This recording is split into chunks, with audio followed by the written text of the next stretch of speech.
पांडुरंगा नमो रुक्मिणी माऊली ज्ञानगंगा नमो पुंडलिका नमो चंद्रभागा नमस्कार माझा रुक्मिणी पांडुरंगा पांडुरंगा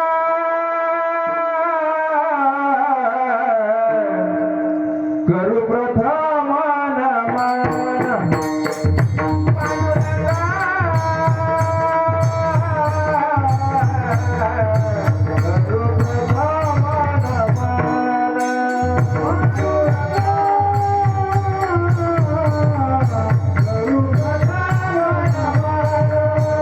पांडुरंगा करू प्रथम नमन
पांडुरंगा करू प्रथम मन दुसरे चरण संतांचिया त्यांच्या कृपादाने कथेचा विस्तारू बाबाजी सद्गुरु दास तुका ओम नमो ज्ञानेश्वरा करुणा करा दयाळा तुमच्या अनुग्रहाला धरो पावन झालो चराचरी मुक्ताबाई नमो त्रिभुवन पावली मुक्ताबाई नमो त्रिभुवन पावली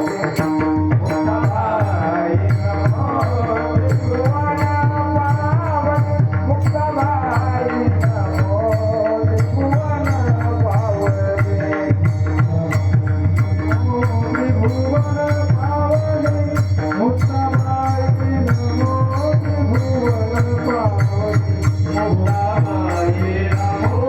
त्रिभुवन पावली मुक्ताबाई नमो त्रिभुवन पावली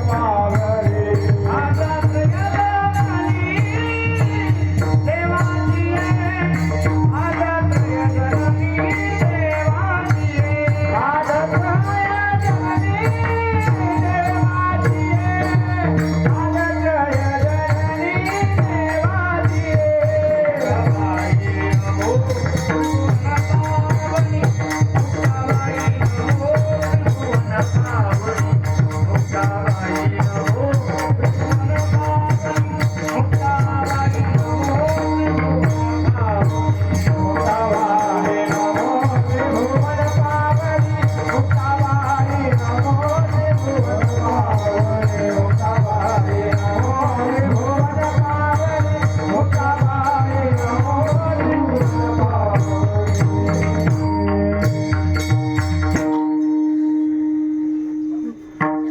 अभंग मायबाप तुकोबरायांचा कोण तुकोबरा आहे महाराज अहो ज्यांची 65 लाखाची जागिरी असावी ते तुकोबर आहे ज्यांच्या घरामध्ये अन्नाचा कणही नव्हता ते तुकोबर आहे ज्याचा दावणीचा बैल मेला ते तुकोबर आहे अन्न करता पत्नी मेली ते तुकोबर आहे या अभंगामध्ये तुकोबर आपल्याला फक्त एकच सांगताय देव आपलासा करायला सांगताय आपुला तो एक देव करून घ्यावा तेने विना जीवा सुख नोय काय सांगतात महाराज देव आपलासा करा आपण या संसारूपी क्षेत्रामध्ये आलो आहोत ना, देव आपल्याशा केल्यानंतर आपल्याला संसारामध्ये सुख मिळणार, केल्यानंतर सुख मिळणार नाही म्हणणार. देव आपल्याशा केल्यानंतर आपल्याला संसारामध्ये सुख मिळेल.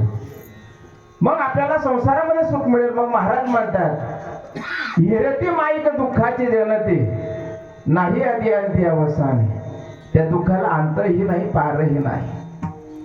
मग आपण या जन्मामध्ये आल्यानंतर आपल्या हा नरदेह जो आहे, हा नरदेहामध्ये अविनाश करी आपुल्य आईसे आणि लावी मला पिसे गोविंदाचे.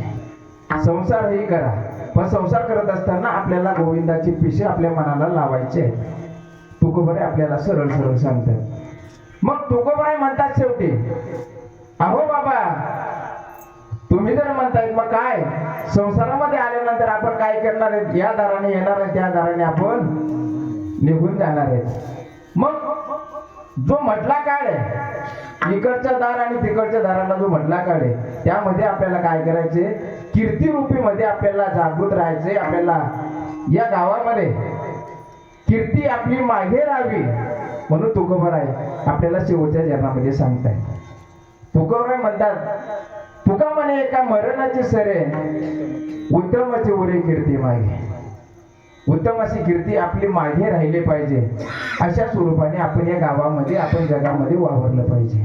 असा अभंग सरळ सरळ हा बघा अभंगाचा भावार्थ मी आपल्या समोर मांडलेला आहे. विठ्ठल विठ्ठल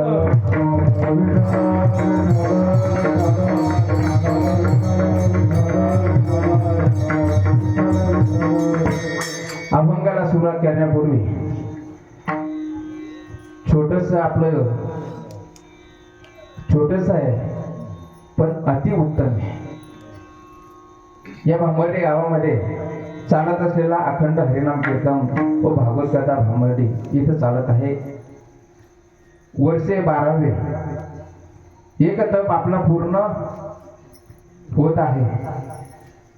आणि या 12व्या वर्षामध्ये तुमच्या सर्व गावकऱ्यांच्या सहमतीने, आमच्या बापू साहेबांच्या आग्रहास्तव 4थ्या दिवसाची सेवा माझ्या या पांबराच्या वाटेला आली आहे. हे मी माझे परम भाग्य समजतो. मी मागच्या वर्षी आलो होतो, पण मी असं म्हटलं होतं बाप्पा मी पुन्हा येईल. आणि तुम्ही गावकऱ्यांचं सर्वांचे प्रेम पाहून मलाही खूप आनंद वाटला. आणि या कार्यक्रमामध्ये तुम्हाला लाभलेले संपूर्ण गुणीजन वर्ग जे पखवाजावर विराजमान आहेत, हरिभक्त पारायण आमचे कल्पेश महाराज, त्यांच्यासाठी जोरदार टाळ्या होईल.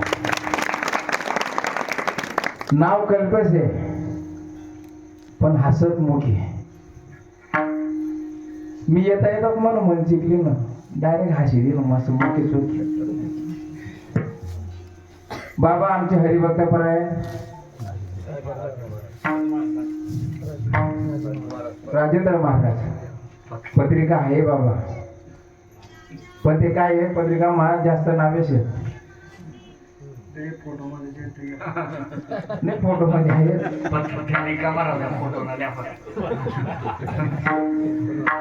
आमचे हरिभक्त पारायण राजेंद्र महाराज यांच्यासाठी जोरदार टाळ्या वाजवा.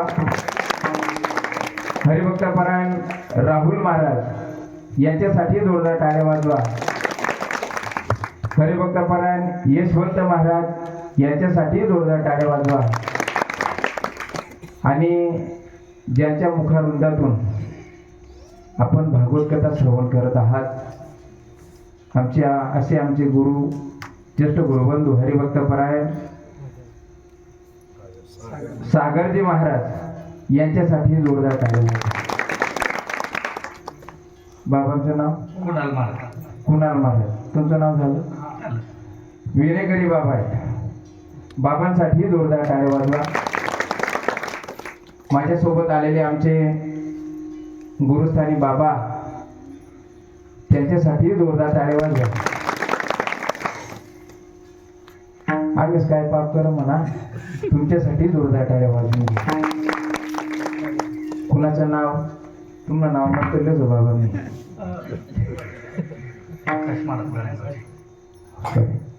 आमचे प्रकाश बाबा धरणगावून आलेले खर्द्याचे बाबा मागच्या वर्षी होते बाबा.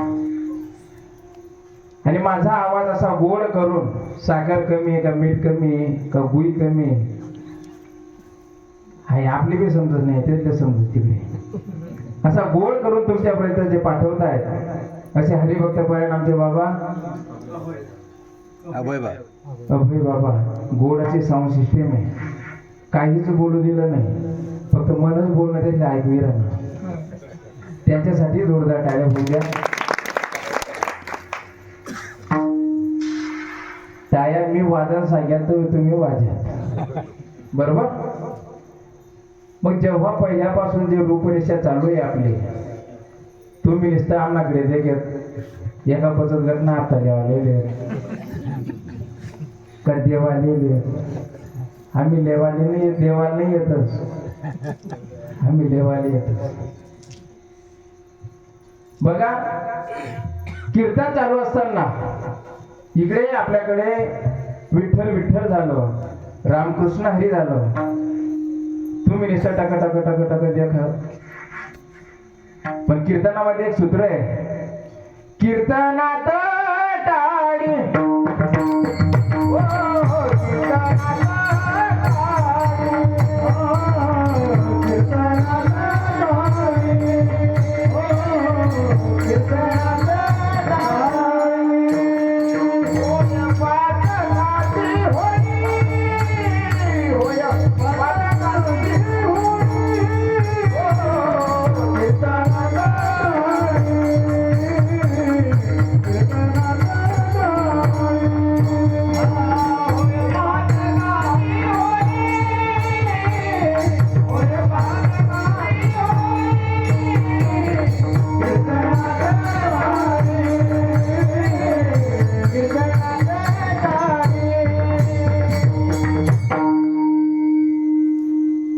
समजलं.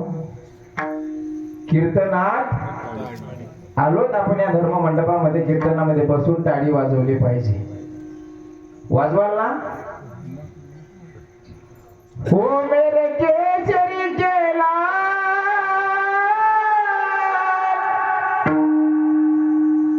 मेरा छोटा सा है काम हो मेरे राम जिसके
असं दसके टाया वाजले काही एकच भेटतीस त्या.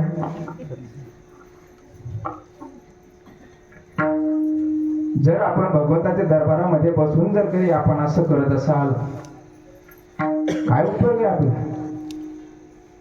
धर्ममंडपामध्ये आलोत आपण दीड खुलासपणे आपण भक्ती केली पाहिजे. होतं थोडस ऍडजस्टमेंट करून घ्यावं लागतं. का नाही होत पण आपण इथं आल्यानंतर निर्स्वार्थपणे आपण भक्ती केले पाहिजे. हे बजरंगी तुझे मनाऊ सिंदूर लगा लगा के मैं तो तेरा ही गुण गाऊं ताली बजा बजा के मैं तो तेरा ही गुण गाऊं ताली बजा बजा के तेरा ही गुण गाऊं ताली बजा बजा के तेरा ही गुण गाऊं ताली बजा बजा के हे बजरंगी तुझे मनाऊं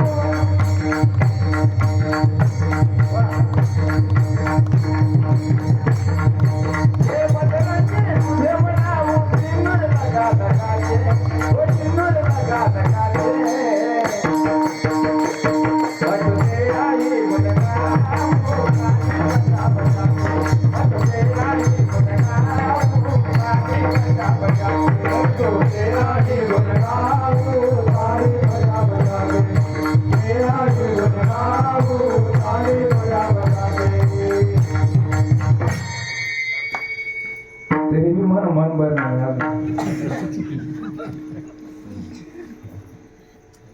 मी तरी पुरण खायला तुम्ही काय खायला माझी माझी असो.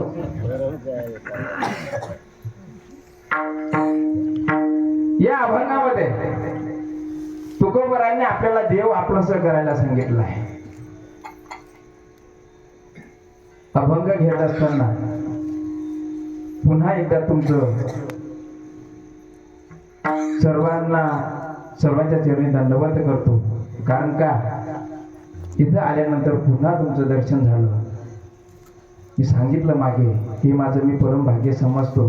म्हणून एकच म्हणावं लागेल मस्तक हे पायावरी मस्तक हे पायावरी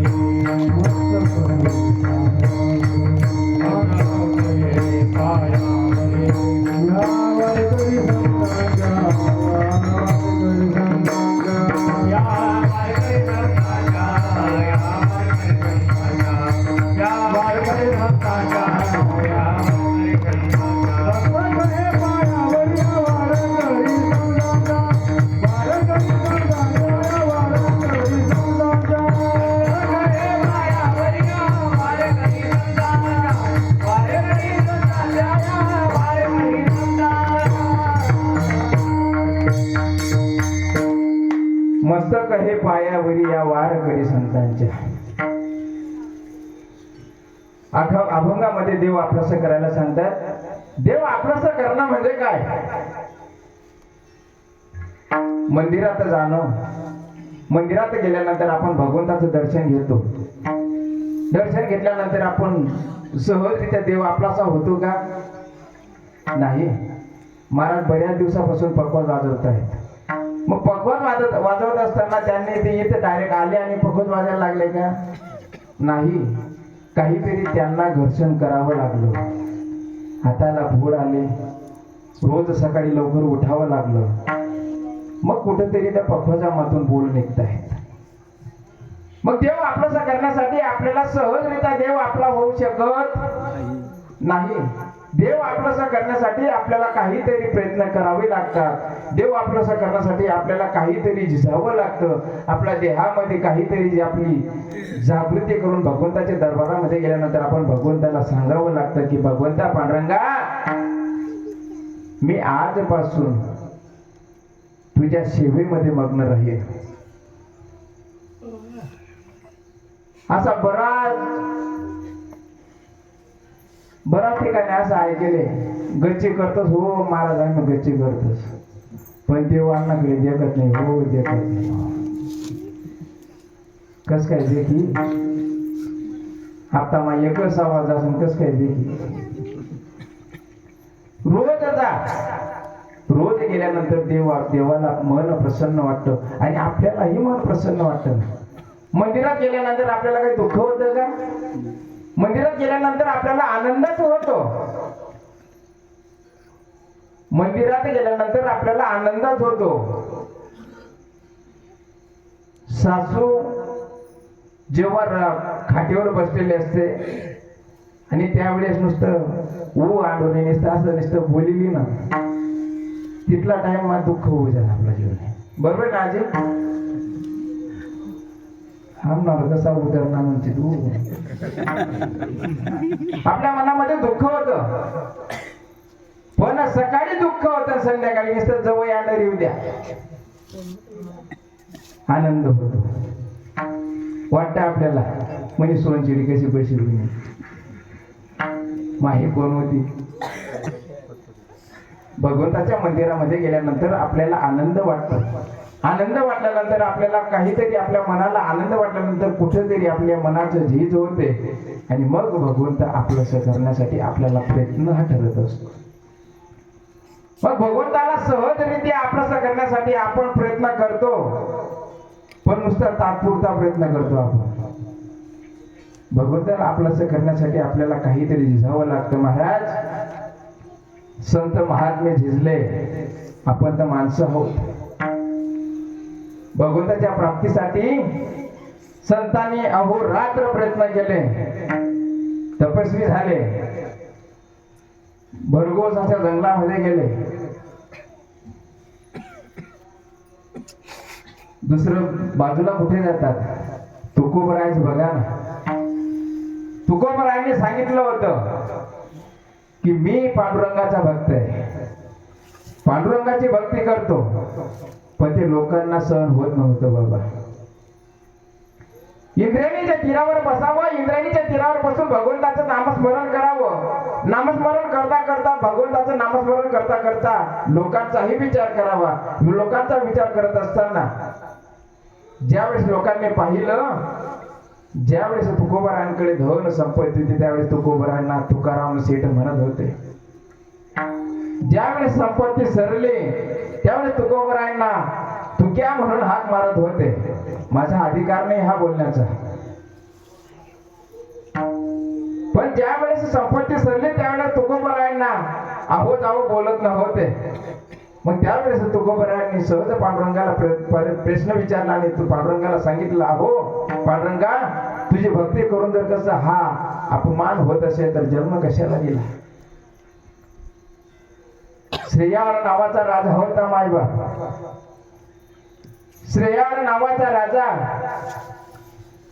सुंदर अशी पत्नी होती. संसार खूप थाटात चालला होता आणि संसार करत असताना भगवंताने परीक्षा घेण्याचं ठरवलं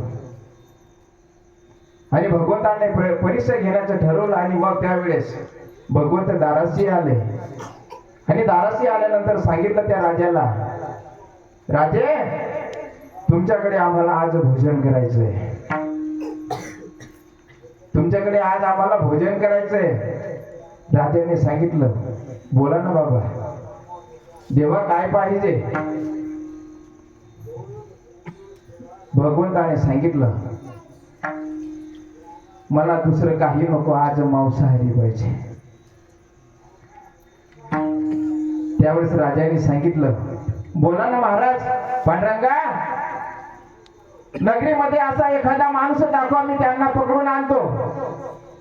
देवाने सांगितलं, नगरीतला माणूस नको, तुझ्या घरातलं पाहिजे.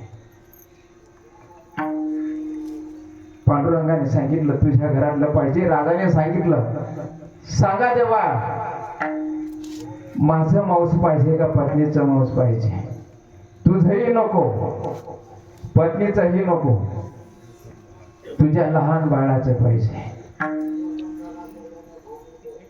अशी कोणती आई आहे माय, आपल्या बाळाचं मांस आपल्या समोरच्या ताटात वाढेल. राजाने होकार दिला. पत्नीने सांगितलं, अहो, राजाने सांगितलं, आपल्या घरी आलेले भगवंत आहेत. भगवंताने परीक्षा घेण्याचे आपल्याला ठरवलं, तर आपल्याला ते काम करावंच लागेल. आहे असं कोणी? नुसतं आपल्याला घरामध्ये जर काही झालं तर आपण भगवंताला दोषी ठरवतो बाबा. पण सहजरित्या आपल्या लहान बाळाचं मांस भगवंताला दिलं कुठं बाळ जिवंत होणार आहे? आई आई हाका मार. लहान बाळ आहे, आई आई करते, पण आई नाही भेटणार ना. ज्या वेळेस लहान बाळाने आवाज दिला, अगं आई तू काय करते, त्यावेळेस आईने सांगितलं की बाळा तुला आज मरावं लागेल. परीक्षा घेतो भगवंत, का नाही घेत? भगवंत ज्यावेळेस परीक्षा घेतो त्यावेळेस आपल्याला कळत नाही मायबाप, आपल्याला नाही कळत. ज्यावेळेस भगवंत आपली परीक्षा घेतो ना त्यावेळेस आपल्याला दिसत सुद्धा नाही. ते कार्य झाल्यानंतर आपल्याला वाटतं की सहज हे कस काय झालं. मग त्यावेळेस आपल्याला वाटतं की नाही नाही, हा कसला तरी कोप असला पाहिजे. हा कोप आहे. माझ्या जनाबाईने भक्ती केली, जनाबाईने देव आपलासा केला. जनाबाईने भक्ती करत असताना जनाबाई सहज ओव्या म्हणत होती. सुंदर माझे जाते ग फिरते बहुतेक, ओव्या गाऊ कौतुके तू ये रे बाळ. ओव्या गाऊ कौतुके तू ये रे बाळ. ओव्या गाऊ कौतुके तू ये रे बाळ. ओव्या गाऊ कौतुके तू ये रे बाळ. सुंदर माझे जाते ग फिरते बहुतेक, सुंदर माझे जाते ग फिरते बहुतेक, ओव्या गाऊ कौतुके तू ये रे बाळ. ओव्या गाऊ कौतुके तू ये रे बाळ. सुंदर माझे जाते ग फिरते बहुतेक, सुंदर माझे जाते ग फिरते बहुतेक, ओव्या गाऊ कौतुके तू ये रे बाळ. ओव्या गाऊ कौतुके तू ये रे बाळ. जुजूने फुटे गे प्रपंचाचे गेले, जुजूने फुटे गे प्रपंचाचे गेले, नवरी माझी फुटे तू ये रे बाळ. नवरी माझी फुटे तू ये रे बाळ. सासूबाई सासरा विरहात गळा, सासूबाई सासरा विरहात गळा, सासूबाई सासरा विरहोत गळा, सासूबाई सासरा विरहोत गळा.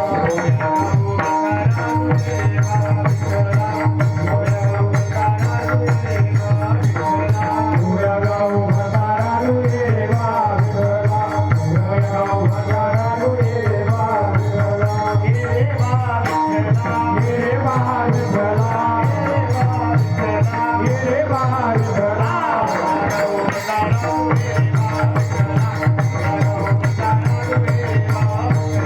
ओव्या गाऊ ये रे बाळ विठ्ठला, ओव्या गाऊ भंडारा रे बाळ.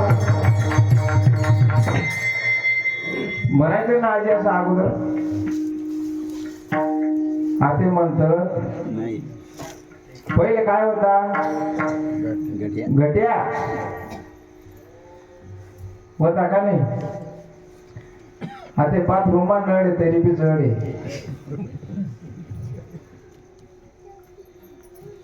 आमची आजी होती, आमच्या दाराशी तो आधी आड म्हणायचा. आड 3 वाजता उठायची आमची आजी. कशासाठी उठायची? पाणी भरण्यासाठी. पण गल्लीतली अशी कोणतीच बादली, कोणाचीच बादली आपली बादलीला पहिले आळमा जावं नको, असं आमच्या आजीचं धोरण होतं. आधी तर किती 6:30 वाजता नाही सोडत तरी ते पाणी सोडणार नाही काय आजी. आठी नाही ना कोणी जाता ना बरं, आता नाही इकडनं नाही. एक आजीला सांगितलं मी, आजी ही ओव्या म्हणून तुम्हाला कसं वाटतं? आजीने सांगितलं की बाबा आम्हाला हे काम कळत नाही, गायन करत असताना आम्हाला हे काम कळत नाही. आता 8 दिवसापूर्वी माझ्या चुलत भाऊजाईला सांगितलं मी, म्हणजे वहिनी एखादी ओवी म्हणा. म्हणे काय म्हणत जे ते म्हणा. आणि वहिनीने सांगे निंबाच्या झाडाखाली माझा भाऊ दारू पाणी, आणि कोणा मेल्याने केली पोळी आली पोलिसाची गाडी. म्हणतो वहिनी दंड होते तुम्ही. हाय होतं का गट्यावर वहिनी? नाही हो. ज्या वेळेस माझा भगवंत जणी समोर दळायला बसायचा त्यावेळेस आमची जनाबाई ही गाणी म्हणायची. हेच बोलायचे आमची जनाबाई. रोज सकाळी माझा पांडुरंग जनाबाईच्या दाराशी जायचा आणि दळण दळू लागायचा. एका दिवस रुक्मिणीने सांगितलं, रुक्मिणी मातेने सांगितलं, अहो रोज सकाळी तुम्ही जातात, कुठं जाताय? माझी रुक्मिणी माता उठली, कमानी दरवाजाला रुक्मिणीचे दोन्ही हात, खरं सांगा ना विठ्ठला जणी संगे काय नात. माझी रुक्मिणी माता पांडुरंग परमात्माला विचारताय, अहो मला सांगा जनी आणि तुमचं नातं काय आहे? पांडुरंगाने सांगितलं, अहो जाऊ द्या ना, कसली परडी करताय, टाका पाणी माझ्या आंघोळीला. रुक्मिणी मातेने सांगितलं, मला अगोदर माझ्या प्रश्नाचं उत्तर द्या, जनी आणि तुमचं नाते काय? पांडुरंगाने सांगितलं, मला काही प्रश्न विचार नको, माझ्या आंघोळीला पाणी टाका. तेव्हा रुक्मिणी मातेने सांगितलं, मी नाही टाकत पाणी.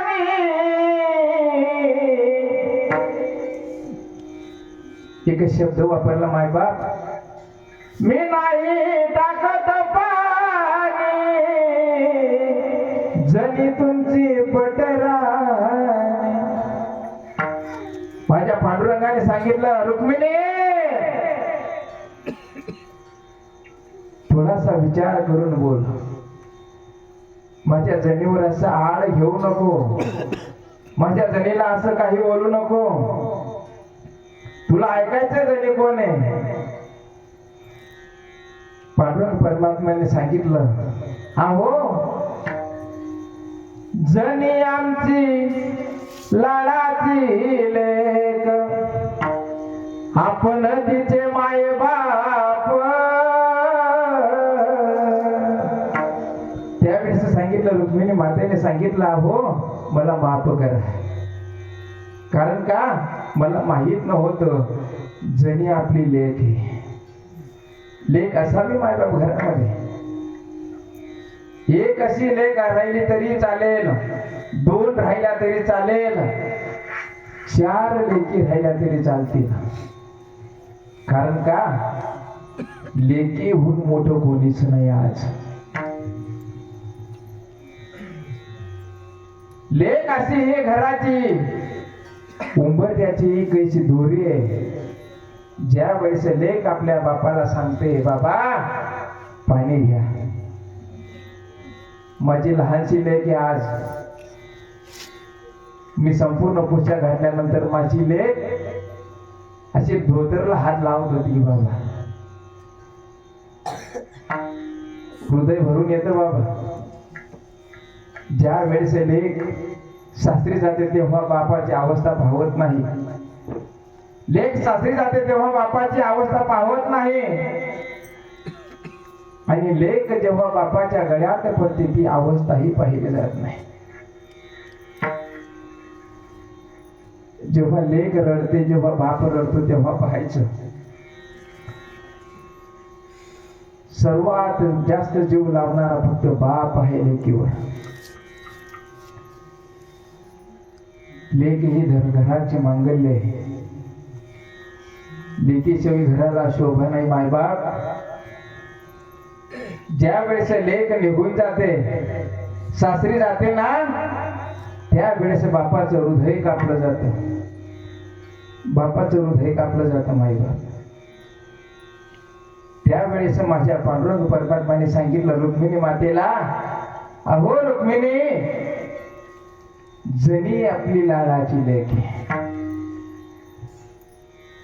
त्यावेळेस जनीने माझ्या पांडुरंगाला आपलंसं केलं होतं. आपलंसं केलं होतं म्हणजे काय, आपल्या घरापर्यंत भगवंत येईल याची दक्षता जनीने घेतली होती. आणि तेच अभंगाच्या तू पहिल्या चरणात तू उभं राहायचं. हा बोलातोय का देवा करुणी घ्यावा, आपला तोय का देवा करुणी घ्यावा, आपला तोय का देवा करुणी घ्यावा, आपला तोय का देवा करुणी घ्यावा, आपला तोय का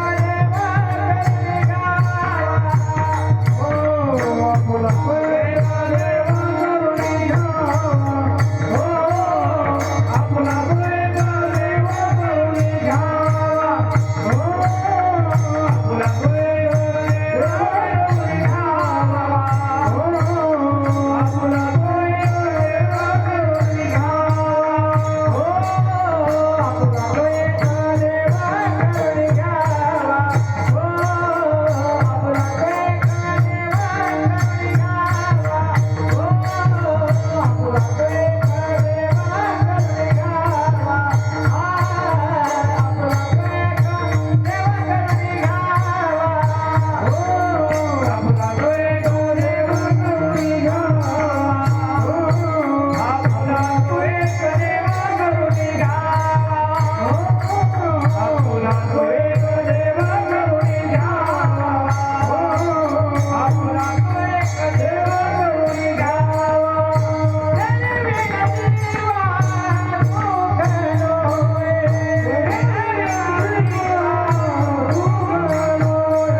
वाजा ना मायबाप, गाड्या वाजवा.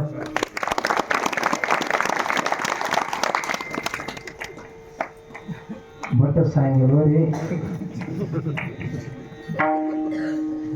महाराज, ज्या वेळेस आपल्या हे कलाकार तुमच्या गावाचे आहे का, बाहेर गावून आलेत ना, मग त्यांची कदर करायला आपण हजर पाहिजे बाबा. लांबून कलाकार आपल्या दाराशी आलेले आहात. 8 दिवस कलाकार तुमच्या गावात थांबणार आहेत.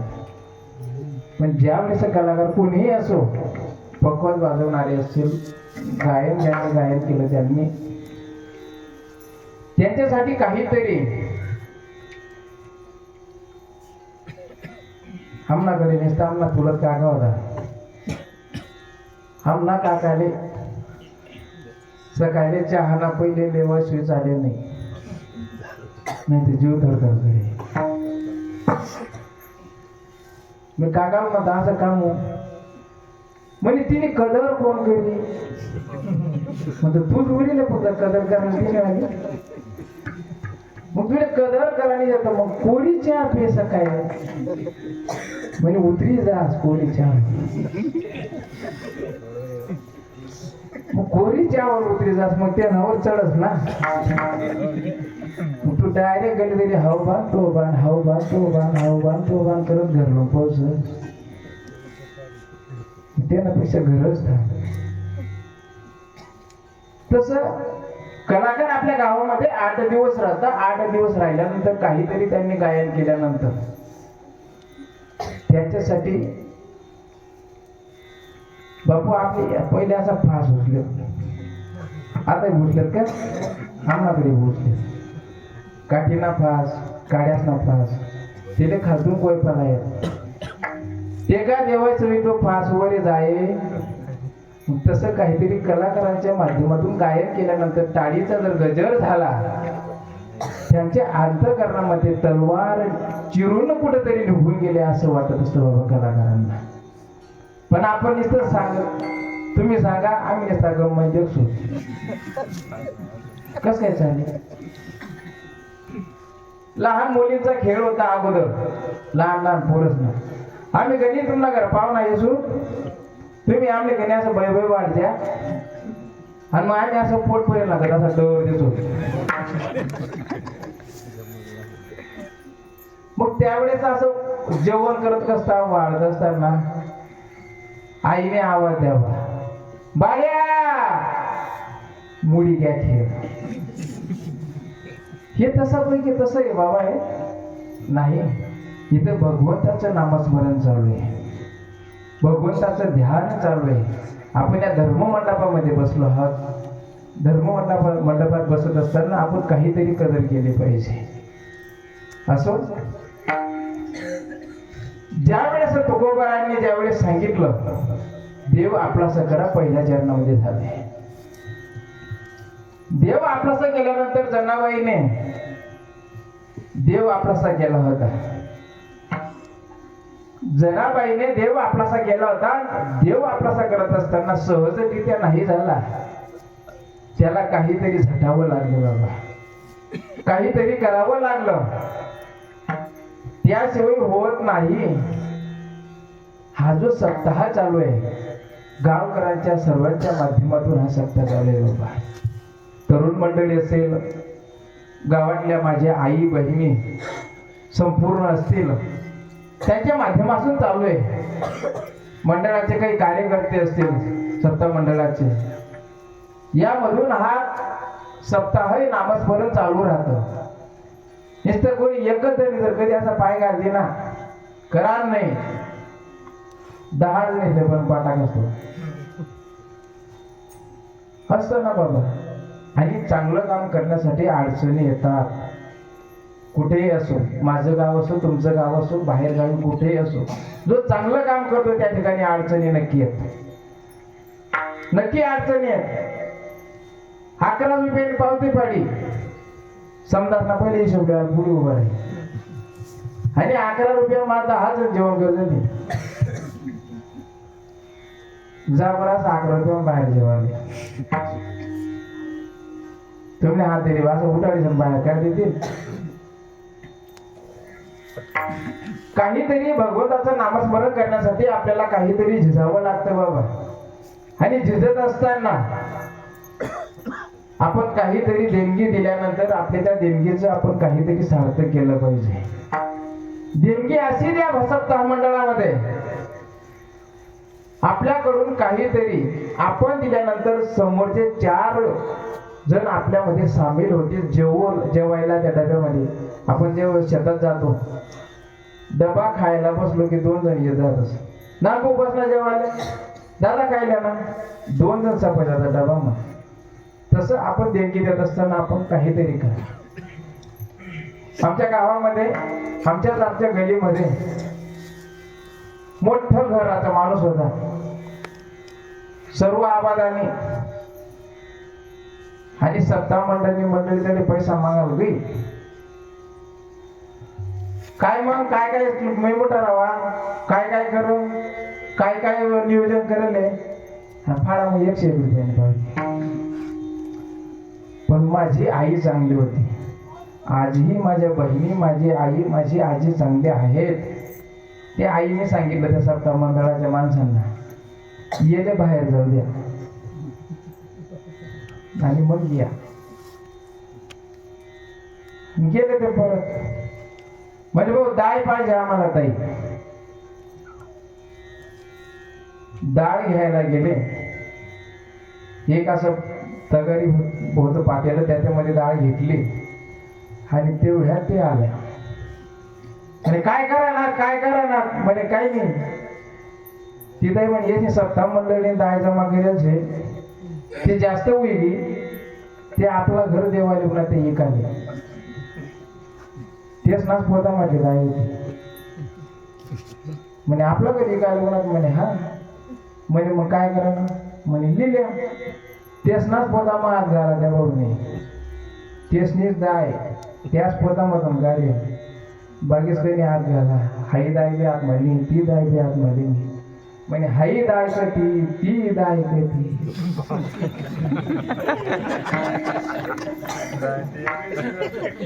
तिथे म्हणे गच्ची हुशार दिसत तुम्हाला. मला भाग्य पोटी तुला सांगितलं का. म्हणे हाई दाय करती, ती दाय करती. तिथे म्हणे मग लेवड नाही का. तेच नाही जायचं हे तिथे म्हणे तिथे पटका उचला. तेच ना तोंडवरे सांगितलं पटका उचला म्हणजे. हे असं राहतं बाबा.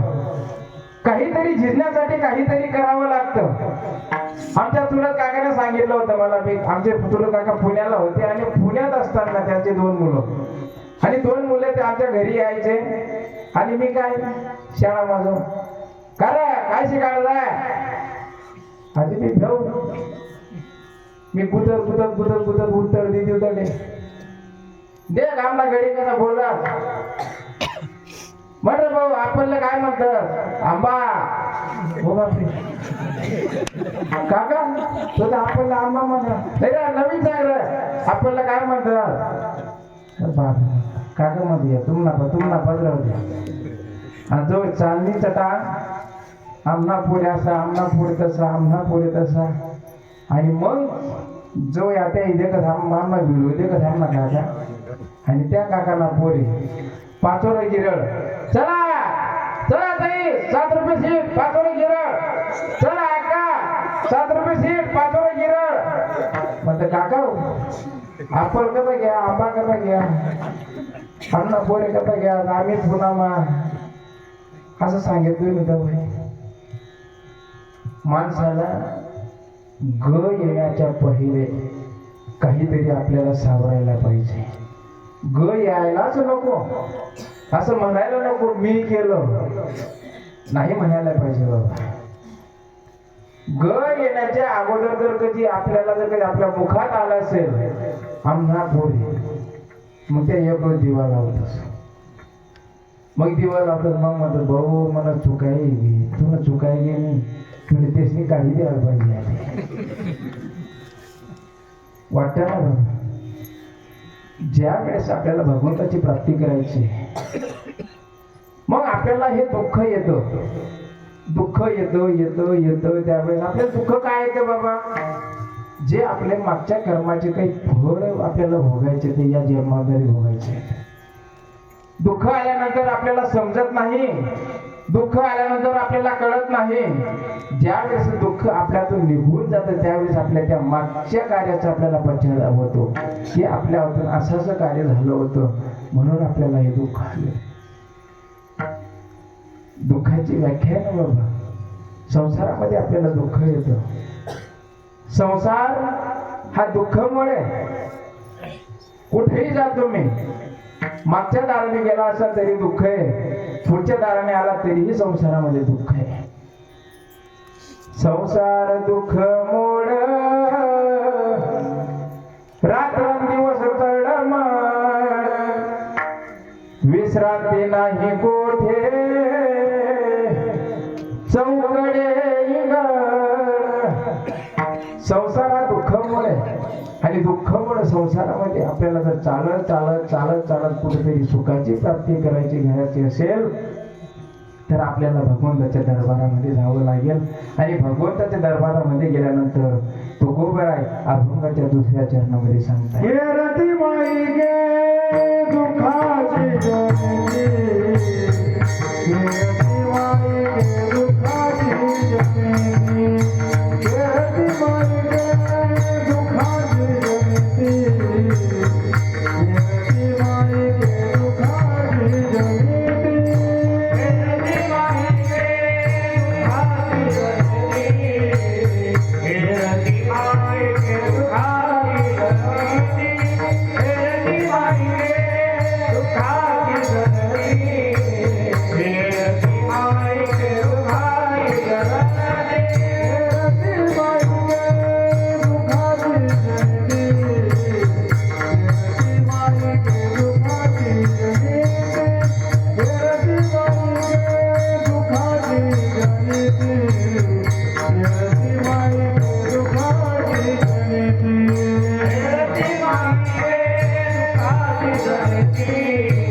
विठ्ठल विठ्ठल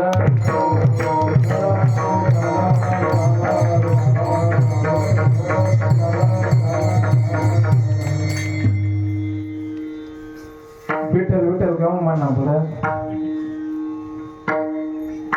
एक जाईन विचारलं म्हणलं बाबा विठ्ठल विठ्ठल गाऊन म्हणा म्हणे. आपला आजूबाजूला डोळ्याला लागे द्यायला राहतच त्या असा उखर करायचं उठत बा विठ्ठल विठ्ठल घे बा त्यासाठी विठ्ठल विठ्ठल म्हणा. ते म्हणतो वाय बा हिरती माईक दुःखाचे जनते नाही आधी अंती अवसाने. दुःख येतं बाबा आपल्याला का नाही दुःख येत. दुःख आल्याशिवाय राहत नाही. संसारामध्ये दुःख आल्यानंतर आपल्याला दुःख कळतं आणि दुःख कळायला आपल्याला तेवढं जागृत राहावं लागतं. दोघं पती पत्नी संसार करत होते आणि संसार करत असताना आनंदाचा संसार चालू होता. आनंदाच्या संसारामध्ये भगवंताने काळाने घात घातला बाबा. खूप आनंदाने संसार चालत होता आणि त्या संसारामध्ये काम करत असताना काम करता करता करता करता करता एक दिवस काळाने घात घातला. काळाने ज्यावेळेस घात घातला त्यावेळेस आपल्याला सावरता येत नाही. आपल्याला सहन समजत सुद्धा नाही उमजत नाही आपल्याला त्यावेळेस काय करावं. ज्या वेळेस काळाने घात घातला खूप सौंदर्य असलेले पत्नी पती दोघांनी गुण गौरवाने संसार करावा आणि संसार करत असताना असं करता करता करता करता एक दिवस काळाने घात घातला आणि वाईट दिवस आला बाबा. मी ज्या ठिकाणी जेवायला गेलो होतो मी गेल्या गेल्या फोटोकडे पाहिलं.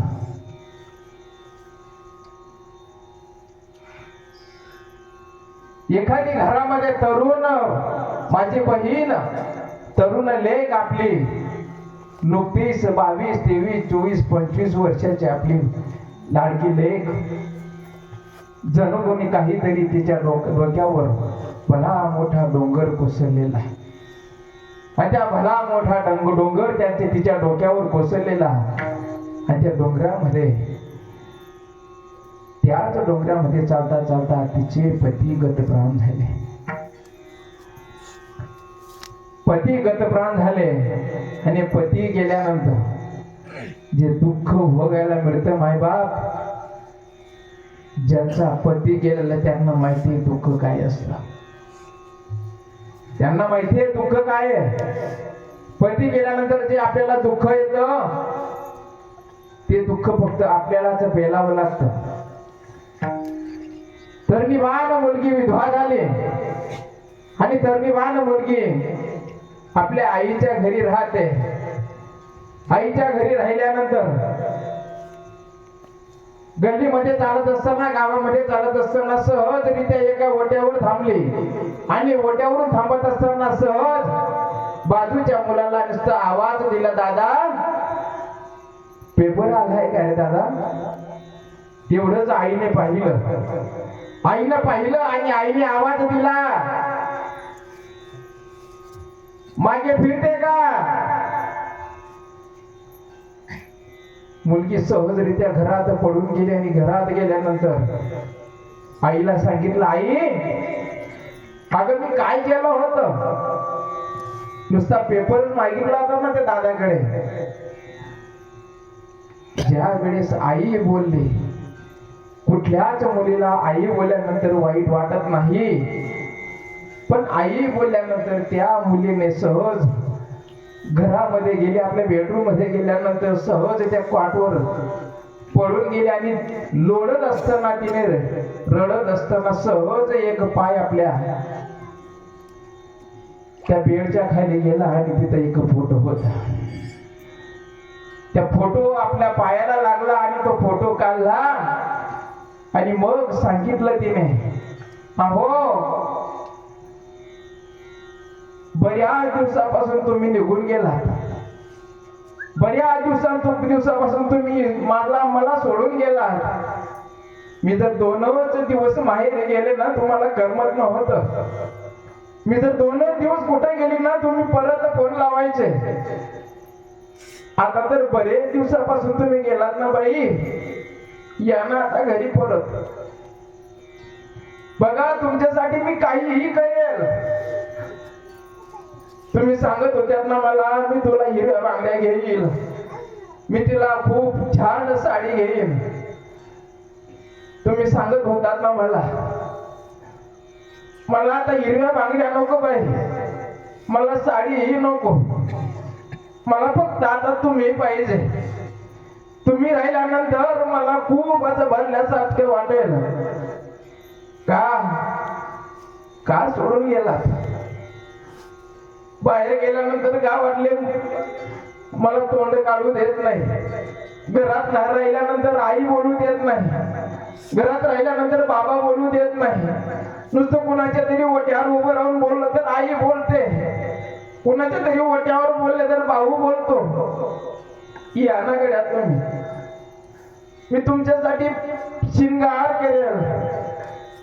असं करता करता करता दरवाजा बंद केलेला आणि दरवाजा बंद केलं करत असताना त्यावेळेस आपलीच भाऊजाईने आवाज द्यावा, वंश ताई दरवाजा उघडा. अलगद दरवाजा उघडल्यानंतर आपल्या डोळ्यामध्ये आलेले अश्रू पुसायचे, आलेले अश्रू पुसून दरवाजा उघडायचा.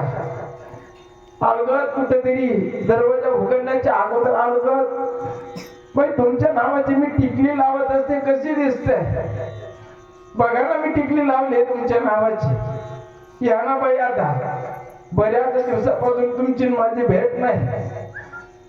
तुम्ही खूप लांब लांब लांब निघून गेलात. हा लांबचा प्रवास तुम्ही कधी माघारी घ्याल. असं केल्यानंतर केव्हा येणार आहे ते नाही येत. आपल्या भाऊजाईने आवाज दिला, ताई कुठंतरी अलगद ती टिकली बाजूला करावी. भाऊजाईने आवाज द्यावा, दरवाजा खोलावा. आणि दरवाजा खोलत असताना भाऊजाईने सांगितलं, ताई आता कितीही रडल्या तुम्ही, भाऊजी आता वापस येणार नाही. तुम्ही कितीही काही करा, आता भाऊजी वापस येणार नाही.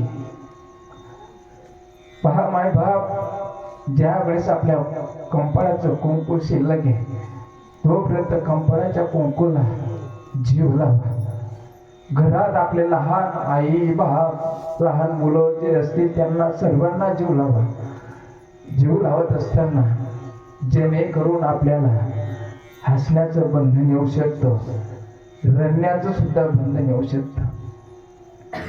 कंपाळाचं कुंकू गेल्यानंतर ज्या वेळेस आपल्याला कुठेतरी वेदना होतं त्या वेदना सावरायला आपल्याला कोणीच राहत नाही.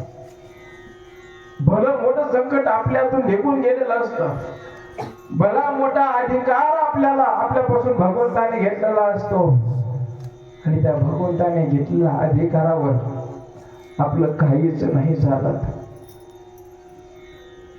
लहान मुलांनी त्या फोटोकडे पाहावं, लहान मुलीने त्या फोटोकडे पाहावं आणि सांगावं, बाबा बाबा गेले पुण्या गावा, भागीरथी करती धावा.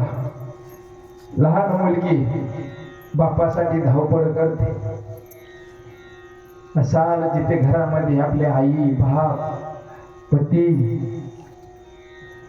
पत्नी सर्वांना जीव लावा बाबा.